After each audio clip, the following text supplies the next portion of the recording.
जो व्यक्ति महान बनना चाहता है,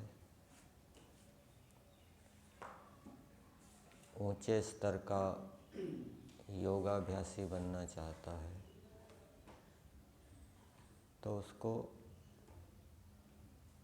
ऊंचे स्तर का व्यवहार करना पड़ेगा।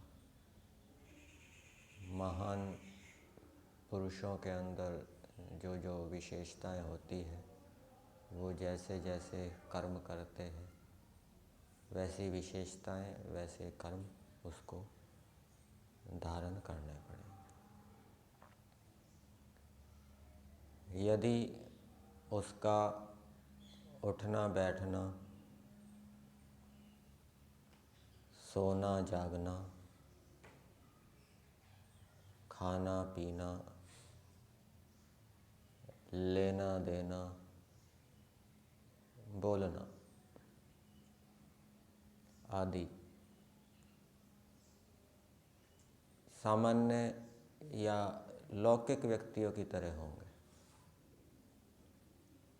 तो फिर वो सामान्य या लौकिक ही बना रहेगा। महान या ऊंचे स्तर का योगाभ्यासी नहीं बन सकता।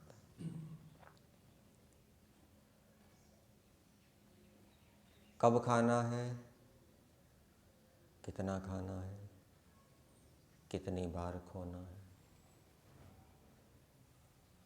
है, कब सोना है, कितना सोना है, ये सारी जानकारी वेद आदि शास्त्रों के अध्ययन से प्राप्त करनी चाहिए, विद्वानों के संग से प्राप्त करनी चाहिए।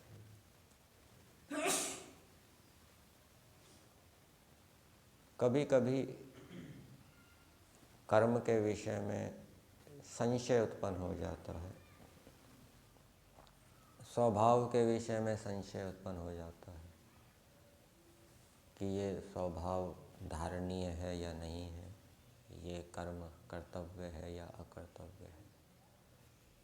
कभी उपासना ज्ञान के विषय में संशय उत्पन्न हो जाता है।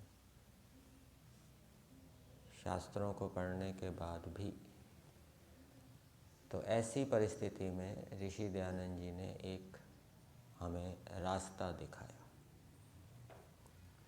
सत्यार्थ प्रकाश के तीसरे समोल्लास में वो बात लिखी है कि जब कभी इस प्रकार का कर्म आदि के विषय में संशय उत्पन्न हो, तो जो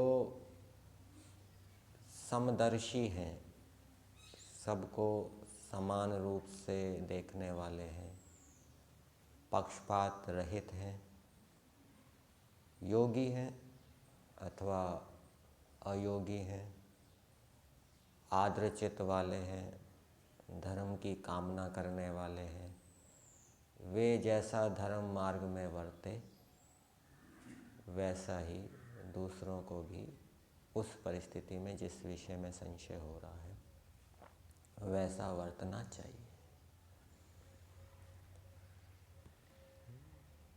दूसरे के साथ व्यवहार किस प्रकार का करना है, एक तो उत्तम, मध्यम, निकृष्ट जो व्यवहार होते हैं उनको जानना समझना, और फिर उत्तम व्यवहार करने का प्रशिक्षण भी लेना पड़ता है, अभ्यास भी करना पड़ता है। जैसे कोई बड़े व्यक्ति हैं, उनसे वाणी का प्रयोग किया जा रहा है, मैं ये पुस्तक ले आऊं, एक प्रयोग, जी मैं ये पुस्तक ले आऊं, दूसरा प्रयोग, आचार्य जी मैं ये पुस्तक ले आऊं, ये तीसरा प्रयोग। इसमें सबसे उत्तम प्रयोग कौन सा है? तीसरे वाला। दूसरे वाला मध्यम स्तर का, और जो पहले वाला प्रयोग है वो सबसे निकृष्ट है। तो ये वाणी में अनेक प्रकार के दोष हो जाते हैं, व्यक्ति को ये पता नहीं लग पाता जान नहीं पाता कि ये मैं ठीक बोल रहा हूँ नहीं बोल रहा। तो उन प्रयोगों को हमें विद्वानों के संग से जानना चाहिए, सीखना चाहिए। दूसरी बात,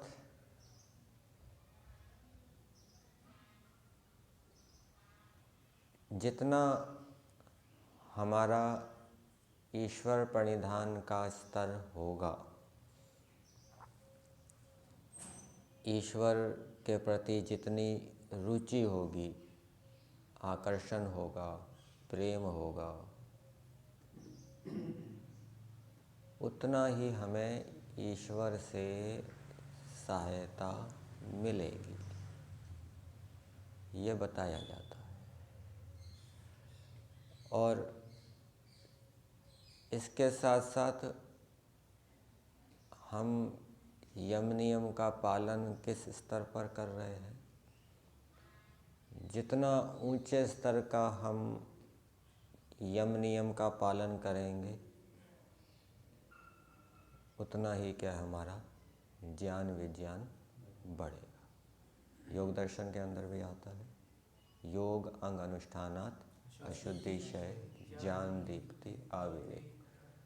और इसके व्यास भाष्य में लिखा है कि जैसे जैसे मनुष्य व्रतों को धारण करता है, योग के अंगों का अनुष्ठान करता है, वैसे वैसे उसकी अशुद्धि का क्षय होता है। मतलब कि जैसे जैसे अहिंसा, सत्य, अस्तेय, ब्रह्मचर्य, अपरिग्रह का वो स्तर बढ़ाता जाता है शरीर से, मन से, वाणी से, वैसे वैसे उसकी जो अशुद्धि है, जन्म जन्मांतरों की जो विद्या उसके अंदर बैठी हुई है, वो नष्ट होती जाती है। तो संकल्प के माध्यम से, योग के अंगों के अनुष्ठान से क्या क्या लाभ होता है उनको जानने से, और जो योग मार्ग में चल रहा है उसके लिए विशेष ये है कि वो यदि मैं ठीक प्रकार से नहीं चलूँगा तो अत्यंत दुख, अज्ञान आदि की प्राप्ति होगी। ये प्रतिपक्ष भावना करके